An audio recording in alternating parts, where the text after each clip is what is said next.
Bonjour Monsieur Domergue, bonjour Monsieur Huard. Donc Bonjour. pour Girondin 33 et Girondin Analyse, est-ce que vous pourriez nous donner votre avis sur le match de ce soir, donc Bordeaux-Metz? Comment vous sentez le match de ce soir, s'il vous plaît? Dis-donc. On est en plus ancien, c'est ça que tu veux Ah dire? oui, bien sûr. Toujours. Bon, c'est déjà le match. On a déjà le couteau sous la gorge côté bordelais, puisque avec cette élimination en tour préliminaire de l'Europa League, Bordeaux a déjà buté dans une grosse marche sur laquelle prétendait aller assez loin. Mais c'est aussi une marche importante pour le football bordelais et pour le club, pour les supporters. Et maintenant, c'est un match à Angers qui peut laisser aussi des traces, puisqu'on a une entame de match compliquée et on fait une fin de match plutôt intéressante, sauf on n'arrive pas à tenir le résultat. Donc ce soir, face à Metz, il faut absolument qu'il y ait une victoire. Parce qu'en cas de non-victoire, je dis bien de non-victoire, c'est-à-dire que le nul ne serait pas du tout satisfaisant, on pourrait compromettre la confiance de beaucoup de joueurs, de gens, de dirigeants, de supporters. Et je crois que c'est important pour les joueurs de vite se remettre dans le sens de la marche et de prendre les 3 points. J'irai dans le même sens que Gaëtan. C'est vrai que l'élimination a fait mal. On peut faire un parallèle aussi avec le LOSC l'année dernière qui s'était fait éliminer à ce stade-là. On sait qu'il y avait eu 3 mois derrière très compliqués, voire même un peu plus sur la fin de saison aussi, pour d'autres raisons. Mais c'est vrai que voilà, c'est toujours des éliminations qui sont difficiles à digérer. On a vu à Angers, le match était plutôt pourtant en main. Et à l'arrivée, il y a eu une demi-occasion pour Angers. Et puis ce but, et à l'arrivée, ça fait 2 points de perdus.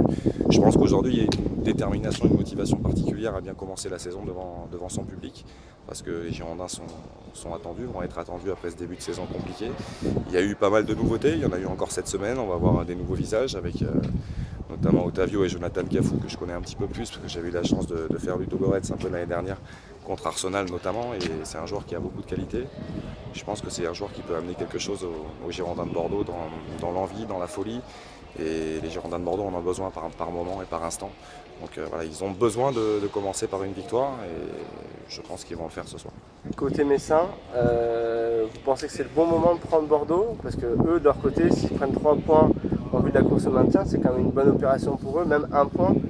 Est-ce que vous pensez que les Messins sont vraiment une carte à jouer ce soir ou est-ce que ça va quand même être compliqué face à un réveil possible? Pour moi, ils ont une carte à jouer parce que je trouve que Philippe Hinsberger travaille bien. Je trouve que le recrutement est plutôt intéressant, bien pensé, réfléchi. Avec l'arrivée de Nolan Roux qui a été beaucoup critiqué, mais qui est un joueur d'expérience de la Ligue 1 qui connaît parfaitement ce championnat. Et on l'a vu sur le premier match qui a déjà marqué. Il y a de la jeunesse, du talent avec Nguet qui revient, qui était absent sur le premier match, qui est capable aussi de venir faire mal à la défense bordelaise ce soir.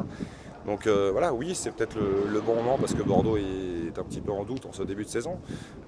Metz, c'est une équipe qui joue. Il y a ce mélange de jeunesse, de talent, d'expérience avec Coad aussi en plus. Coad qui connaît un petit peu les Girondins pour y être passé une saison. Ce sera un peu particulier malgré tout pour lui.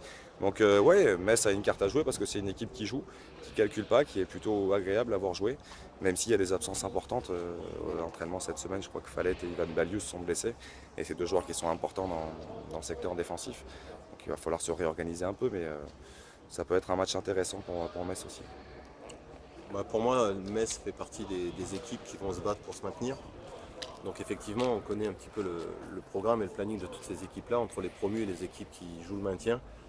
Plus elles engrangent de points rapidement dans la saison, et notamment début de saison, où les équipes comme Bordeaux, comme Paris, comme Monaco, ceux qui sont prétendants en place européenne plus ou moins, sont encore en période de rodage. Donc effectivement, c'est important pour eux de prendre des points rapidement pour se donner une assise suffisante pour pouvoir ensuite gérer les mauvais moments.